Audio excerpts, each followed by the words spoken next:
issues in the secondary, or was that something? I think that they were technique as well as awareness. Some of the long yardage situations, we weren't aware of where the sticks were, and we were not deep enough in our drops. So we've got some young guys that are out there playing. That's not an excuse. Those guys have been with us since April, and we've prepared them to go out and play. But we were not nearly as good as we needed to be on third down in the ball game last night. You can't give up those big, long third down conversions to a good offense, especially at Tom Brady, and allow him to get another set of downs. Could you speak specifically about the one he picked up the 26-yard? What did you see there? What was the biggest breakdown? I think the awareness. There were a number of things. The awareness of where the sticks were. We were short in our drops, not having the awareness to be deep enough to defend the sticks. That was first and foremost. It was a zone coverage, obviously. I'm sure it's been analyzed a number of times, and we were short in our drops. And then it was compounded. That drive was compounded with the penalty on it as well. So it ended up being like a 45-yard completion on third down and 19. When you look back at that penalty on William felt like he did not. He said he tried to pull up or whatever. Well, again, if my take on all penalties is if the flag is thrown, it's a penalty. And then you just have to wait and see what happens on the next play. And unfortunately for us, on the very next play, we had an explosive run, and to me that was one of the turning points in the ball game. The early 4th and 2. Yes. Is that not a case of you trying to, or not just trying to, but showing faith in your offense? This is a chance to go for this and let's kind of build some momentum. Well, it was a decision that was talked about during the week. We felt like we had a good play in that situation, in that part of the field. You're limited somewhat in terms of what kind of coverages you're going to see. We felt like if we executed the play that we would get the first down. Unfortunately, we didn't execute it. We had an opportunity, we just didn't get it done. And what did you see with just on film of Atlanta's pass rush? We were not nearly as good as we needed to be.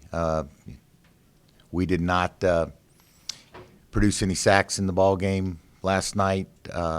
Tom did a very nice job with his play action and his quick game, getting the ball out of his hand. But we've got to be more productive. We've got to have pressure on the quarterback and at least affect them. It seems like since Cry went out, you haven't been able to do as much of the multiple fronts. With him gone, are you mainly back to just kind of 4-3 looks? No, I think that we still have a lot of flexibility in our defense. Croy took the majority of the snaps in the preseason and in the off season. We do have a backup that we train, but he doesn't nearly get as many snaps, and we've got to continue to develop him in terms of getting up to speed with all of the different techniques that need to be played in that package. Coach, what happened to the run game after you all ran it so well in Miami? I don't believe we had that many rushing attempts. We were efficient as a running team last night, but we only had 15 attempts. We were right at 4.0, but if you take out a run or two in the red zone, thought we were more efficient than that. We look at run efficiency based on what the down and distance is, and we were efficient. We just didn't run it very, very often. We only had 15 attempts running the football. Would you like to see a more balanced attack?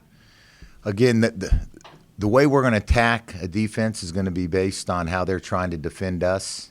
And when they give us the opportunity to run the football, we will run it. If they give us an opportunity to throw it, then we'll throw it. They're going to kind of dictate how we're going to try to attack them. It's really based on, are they crowding the line of scrimmage? Are they rolling to a certain receiver? Those are the things that go into whether it's going to be a lot of runs or a lot of passes in a ball game. Coach, you've done a pretty good job stopping the run the first few games. What did you see from the tape from last night? Well, there was some unscouted looks that we had not seen, and I don't know that with our young players, we've got to be able to adjust to some of those unscouted looks. Again, they had a big explosive run where there was a misfit on the touchdown run, and we misfitted, and that was. What do you mean by misfit? Well, everybody's got a gap that they're responsible, and we had 2 guys in one gap and no guys in another gap, and that's what we use the term as a misfit. And you haven't, had success quite a bit early in the season in your first 5 years. So how would you describe the team's morale and, how Matt and other guys who've been with you since 2008? I think we're all disappointed in the first quarter of the season, and as you guys know, we break the season down into quarters, but that's a very resilient locker room. This is just the first quarter. There's 3 quarters left, and you have to just start chipping away one day at a time, and that's the attitude that we have to take. Is we've got to go out, and our number one goal right now is to get a little bit